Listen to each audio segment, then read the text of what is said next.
Imagine being a young girl, told to hide, buried in the dirt, terrified of the men approaching, men her grandfather called brothers. That was Sarah Winnemucca's reality. And today we are going to take a deep dive into her life. Sarah Winnemucca, she was a northern Pyute woman and dedicated her life to fighting for the rights of her people during a really tumultuous time in American history. Yeah, it's a fascinating story, one that really makes us rethink how we understand this period of history. Absolutely. We've got 2 episodes from the Stuff You Missed in History Class podcast to guide us. Perfect. So let's jump right in. Let's start with Sarah's early life. She was born near Humboldt Lake, Nevada, sometime around 1844. And what's really interesting is that her grandfather, Chief Truckee, he actually welcomed white settlers. He believed that they were fulfilling an ancient prophecy. Yes, but it's important to remember that indigenous groups, they had a lot of different perspectives. And so Truckee, he saw potential allies in the white settlers. He even called them brothers. Wow. And he traveled with John C. Fremont, the explorer, and even participated in the Bear Flag Revolt against Mexican rule. Yeah, but Sarah's early encounters with white settlers, they were anything but peaceful. I mean, she witnessed violence firsthand and lived with this constant fear of these so-called brothers. Yeah. You know, that story you mentioned about Sarah being buried to hide, Right. it really shows the difference between her grandfather's, hopeful outlook, right? Yeah. Versus Sarah's lived experience, what she was seeing on the ground. Yeah, it's heartbreaking, Yeah. especially considering, her grandfather believed that these men would bring peace. And then as more white settlers arrives, drawn by the gold rush, of course, tensions, they just escalated. And this influx of miners, it led to just increased conflict and violence. So what does this tell us about the impact of westward expansion? It's a classic tale, right, of resource exploitation and the devastating consequences for indigenous communities. Yeah. The gold rush brought rapid environmental damage, and the depletion of vital food sources for the northern Paiute. Of course. And it's during this time that Sarah starts working for a white family as a companion to their daughter. And through this, she gets an education, she learns English, tools that would later prove, vital in her work. Yeah. That's such a fascinating aspect of Sarah's story, her ability to kind of navigate between these two worlds, right? Yeah, right. She recognized the importance of learning the tools of this, this dominant society, but she never wavered in her commitment to her own people. Absolutely. Absolutely. But, that piece was shattered when 2 white men were murdered. Yeah. And to make matters worse, the culprits actually tried to frame indigenous people. They put arrows in the bodies. It's a horrific act of deception. Mm-hmm. And of course, it fueled further violence, mistrust. White settlers retaliated against the Washoe tribe despite their claims of innocence. Yeah, it's this recurring pattern we see in history, right? This tendency to just blame indigenous peoples for any and all wrongdoing. Yeah. But during this time, Sarah's brother, Natchez, he emerges as peacemaker. He tries to de-escalate the situation and maintain harmony between his tribe and the Washoe. But the situation was about to get even more volatile when silver was discovered near Virginia City, Nevada. Oh, yeah, the Comstock Lode, as it was called, attracted even more settlers, putting further strain on the relationship with the northern Pyute. Right. And this escalation, it led to the Pyramid Lake War in 1860. Mm-hmm. So what were the main triggers for this conflict? Well, the war was sparked by the killing of 2 Pyute people by white men, and it's a tragic illustration of how this relentless pursuit of resources just fueled violence and displacement. Sarah's family, they became deeply involved in this fight for survival, and actually her grandfather, Chief Truckee, he passed away during this time. Wow. His death, it really marks a turning point, doesn't it? I mean, this man who had embraced white settlers died witnessing the terrible consequences of their arrival. Yeah. And then soon after, the Mud Lake Massacre occurred.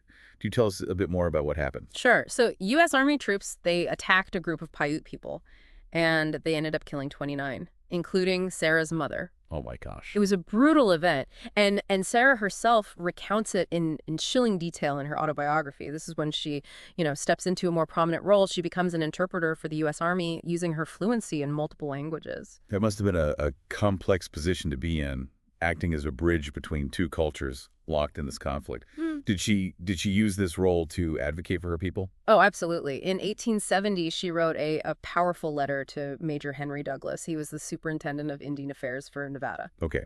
So what were some of the key points she raised in this letter? What was she hoping to achieve? This letter's a remarkable document. She articulates the Paiute people's suffering, and she argues for their right to self-sufficiency and to preserve their culture. She even argued that if the government gave them resources and protected their land, the Paiute people could flourish. So she was challenging the idea that reservations were a good solution. Exactly. It was a bold statement for the time. She was directly confronting the prevailing policies. And while she advocated for learning English and some aspects of white culture, she also fiercely defended her people's right to, their traditions and way of life. It seems like a very nuanced approach. Yeah. But despite her efforts, the Northern Paiute, they continued to face hardship. They were forced to relocate to the Malheur Reservation in Oregon, where they encountered another major challenge. The arrival of a new Indian agent, Major W.V. Reinhardt, this marked a dark chapter in their story. What made him such a problem? Well, Reinhardt, he was cruel and he mismanaged the reservation. He exploited their labor, withheld resources. He used intimidation and violence. He even went so far as to banish Sarah from the reservation, accusing her of immoral behavior. It's a clear example of how people in power, they just abuse their authority and silence those who dare to speak out. And on top of all of this, the Bannock War erupted. How did this affect the Paiute? Well, the war further divided the Pyute people. Some joined the fight, while others, like Sarah and her family, advocated for peace. Wow. It's a testament to how complex the situation was and the tough choices facing indigenous communities. Yeah, Sarah's actions during this conflict are pretty incredible. She went on a dangerous mission to rescue her father, who had been captured by the Bannock. Yeah, it's a story that shows her bravery, her strategic thinking, her unwavering dedication to her family. She negotiated her way into the enemy camp, guided her father and other captives to safety, rode for miles to alert the U.S. Army. It's a remarkable story. But despite these efforts to protect her people, a terrible betrayal awaited them. The Northern Paiute bands who hadn't even participated in the war were rounded up and sent to the Yakima Reservation in Washington state, hundreds of miles from their homeland. Yeah, this forced relocation, it was incredibly traumatic. They had to endure a brutal journey in the dead of winter. And Sarah felt personally responsible. Yeah. She'd encouraged her people to trust the government, only to see that trust broken once again. Yeah. It seems like this sense of betrayal really defined the relationship between the government and indigenous communities. Yeah, and in part two, we'll explore how Sarah continued to fight for justice despite these immense challenges. The conditions at the Yakima Reservation, they were awful. The Northern Paiute were forced into these overcrowded shelters, and they lacked food, basic resources. Sarah even compared it to a concentration camp. People were dying from illness and exposure. It's amazing they even survived at all. But Sarah was determined to get them back home. What did she do?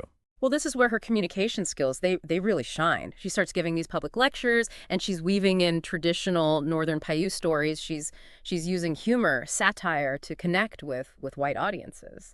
So it sounds like she was very strategic in how she adapted her message for different audiences. Do you think she understood what it would take to sway those in power? Oh, absolutely. She knew that to make real change, she had to capture the attention and sympathy of the people who held the reins of government. And she didn't just raise awareness. She used these lectures to raise funds to support her people and to fuel her advocacy. It's amazing how resourceful she was. Her efforts, they gained national attention. Newspapers even called her Princess Sarah. What do you make of that nickname? Well, it highlights her unique position, as this bridge between two worlds. But it also kind of shows how white society often viewed her. They focused on this perceived royalty rather than recognizing her as the intellect and activist that she was. Right, right. It's a common issue, isn't it? Indigenous women being portrayed through a very, very narrow lens, their voices distorted by the biases of the dominant culture.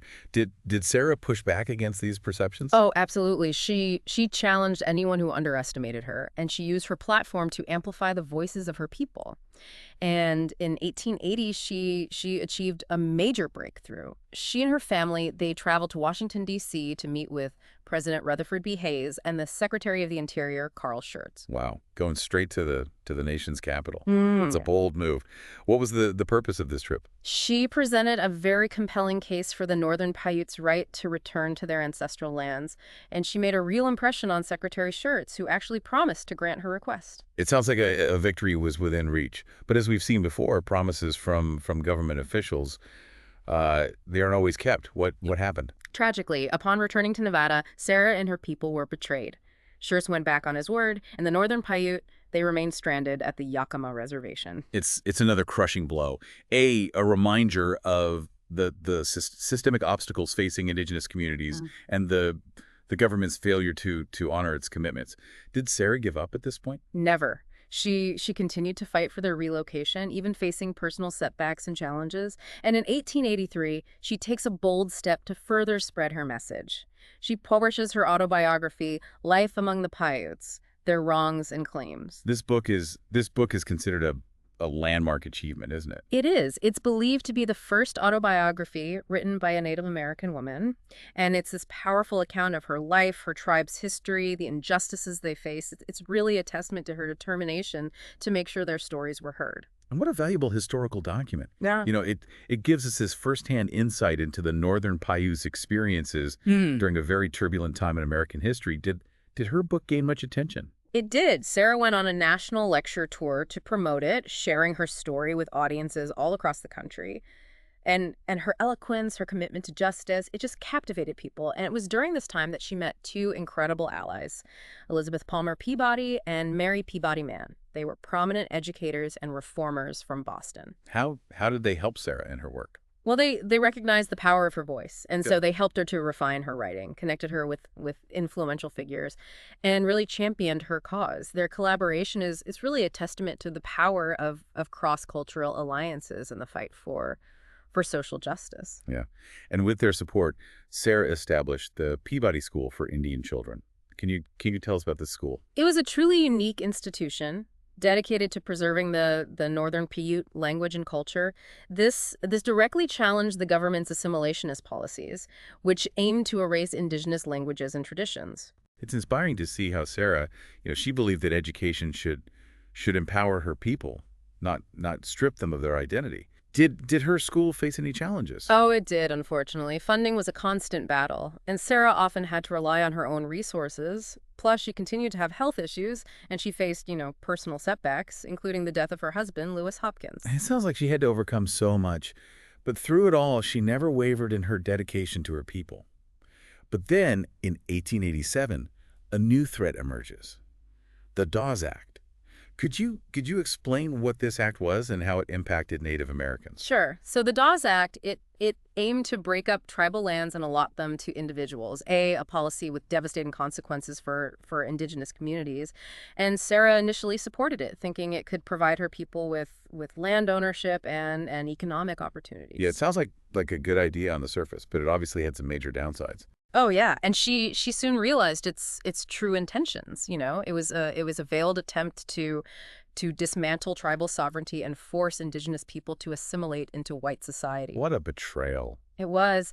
And sadly, the Dawes Act, it was disastrous for the Northern Paiute. It led to the loss of their ancestral lands, further weakening their cultural and economic foundations. It's a stark reminder of how policies, even though seemingly well-intentioned, can have these unforeseen and harmful consequences. What happened next in Sarah's life? Well, as we move into the end of the 19th century, the ghost dance movement emerges. It was a spiritual revival that spread across indigenous communities. Okay. And this movement, it provided hope in a time of immense oppression. It prophesied a world free from white domination, a return to traditional ways of life. It sounds like a really powerful movement. How did the U.S. government react to the ghost dance? Well, they saw it as a threat, and they responded with violence, Really? culminating in the horrific Wounded Knee Massacre of 1890. Right.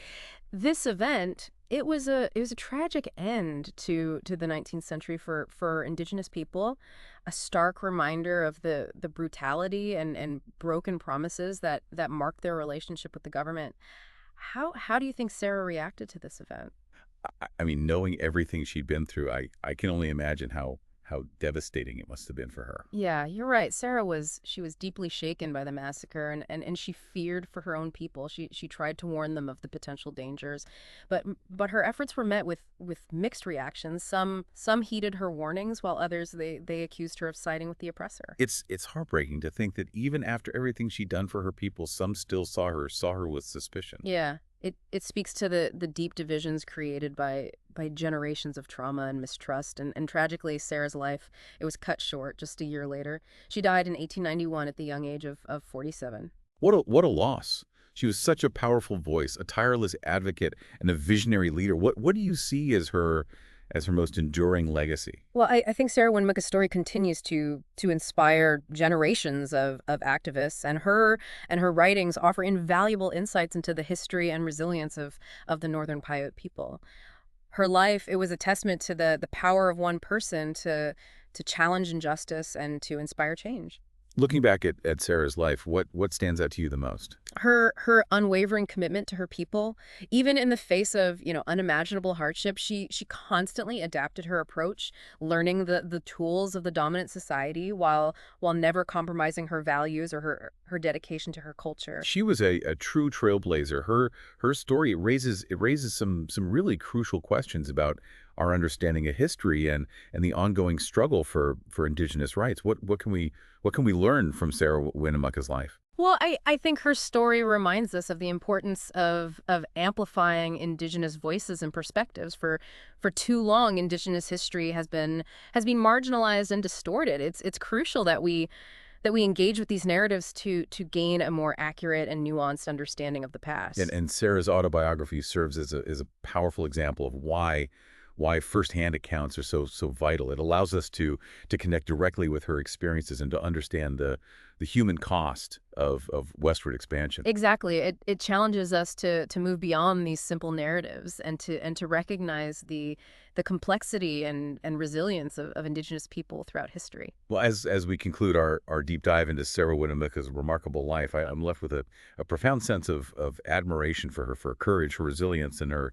unwavering dedication to her people. I agree. She was a true pioneer, a woman ahead of her time who navigated a complex and often hostile world with grace and determination.